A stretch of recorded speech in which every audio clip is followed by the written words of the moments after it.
বিসমিল্লাহির রহমানির রহিম। আসসালামু আলাইকুম। আমি আজকে পর্দা নিয়ে একটু আলোচনা করব। পর্দা আসলে আমাদের মেয়েদের পোশাক কেমন হওয়া উচিত, আমাদের পর্দাটা কেমন করা উচিত।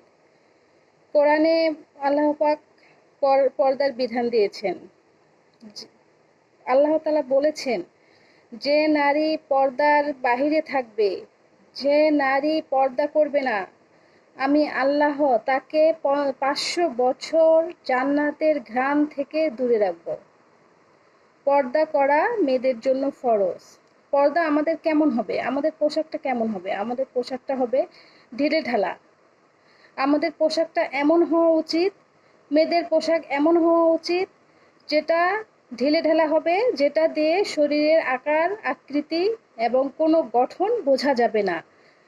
মেয়েদের পর্দা হবে পুরো শরীর ঢাকা থাকবে, শুধু ফেসটা খোলা রাখতে পারে কারণ, আর হাতের কবজি পর্যন্ত খুলে রাখবে। তবে মুখটা ঢেকে রাখা উত্তম, কারণ মুখ হচ্ছে চেহারার সৌন্দর্য, রাজধানী, যার কারণে মুখটা ঢেকে রাখা উত্তম খাস পর্দা। আমরা যদি পর্দা না করি তাহলে মেয়েরা আমরা 500 বছর জান্নাতের ঘ্রাণ থেকে, যতই ইবাদত করি না কেন, যতই নামাজ পড়ি না কেন, আমরা 500 বছর জান্নাতের ঘ্রাণ থেকে দূরে থাকব। মেয়েদের জন্য আল্লাহ বহুবার পর্দা কথা বলেছেন। আমরা ইবাদত করি, আমরা পর্দা যদি না করি আমাদের ইবাদত কখনোই কবুল হবে না। মা ফাতেমা একদিন নবীজি সাল্লাল্লাহু আলাইহি সাল্লামকে জিজ্ঞাসা করেছেন যে, বাবা, আমার শরীরের কতটুকু অংশ আমি খোলা রাখবো। নবীজি হযরত মুহাম্মদ সাল্লাল্লাহু আলাইহি সাল্লাম বলেছেন, মা, যতটুকু অংশ তোমার শরীরে তুমি জাহান্নামের আগুন সহ্য করতে পারবে, তুমি ততটুকু অংশ খুলে রাখবে। এতেই বোঝা যাচ্ছে যে জাহান্নামের উত্তাপ কত বেশি। আমরা কি জাহান্নামের উত্তাপ সহ্য করতে পারবো? সেই ক্ষমতা কি আল্লাহ আমাদের দিয়েছেন? দেননি। তাহলে আমরা বুঝতেই পারছি যে আমাদের শরীরের কোনো অংশ খুলে রাখা যাবে না। আমাদের শরীরের পা থেকে মাথা পর্যন্ত সর্বাঙ্গ ঢেকে রাখতে হবে মোটা কালো কাপড় দিয়ে।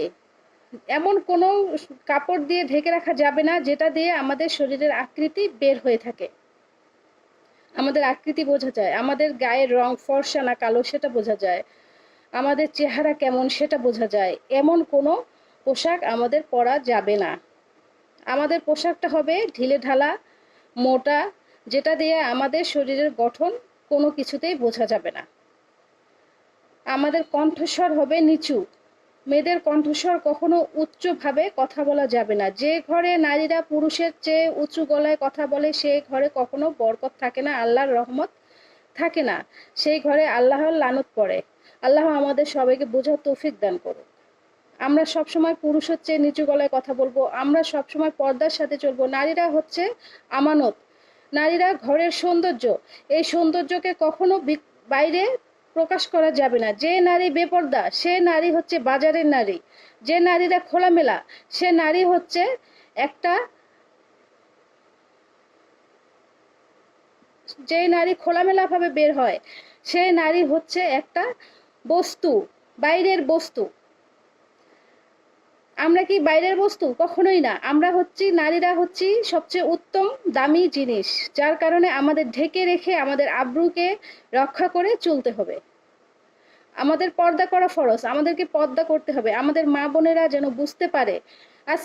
আজকাল আমাদের সমাজে অনেক বেশি বেপর্দা হয়ে চলে সবাই, পর্দার কোনো ভ্রুক্ষেপ নেই। মনে করে সবাই যে চোখকে সংযত রাখলেই পর্দা হয়, আসলে কিন্তু না।